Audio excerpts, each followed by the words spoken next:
I was working as a firefighter when I built my business, but I don't work there anymore. I was able to quit in 2020 to run my business full time. I remember it like it was yesterday. I was sitting at station 304. I was a medic at the time, and Captain Josh Wilkins walked in.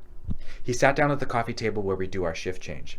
And someone said, "Hey Cap, how's your Amazon business doing?" "What? Amazon business? What's this guy doing?" Turns out that Josh Wilkins was an Apple enthusiast and an outdoor enthusiast. So he designed a watch band for an Apple Watch, made out of paracord with an adjustable link. He found a manufacturer in China by going on Alibaba, and then he worked out a prototype with them. He ordered a few thousand of them. They got shipped to his door in the United States. He put them each in individual baggies and sent them into Amazon.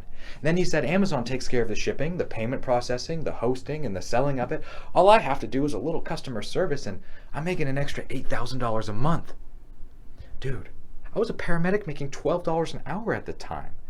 $8,000 a month for selling a product on Amazon? It blew my mind, and I couldn't stop thinking about it. Fast forward about 6 months later, and I had invented Scorch Marker with my wife. We came up with an idea, we figured out how to make it work, created some labels, and listed it on Amazon. That was the beginning of my business. When I first started, it took 6 months to sell 2 units, but we kept at it. We put a little bit of effort in every single day. Fast forward to today, and we're doing millions in sales. We're in retailers like Michael's and Hobby Lobby. We have an Amazon presence. We have our own website. We have a group of super fans. We're launching new products. We have partners. We have investors, and I'm running a team as a CEO. It can be done. You just have to put in the work. Look, being broke and staying where you're at is hard.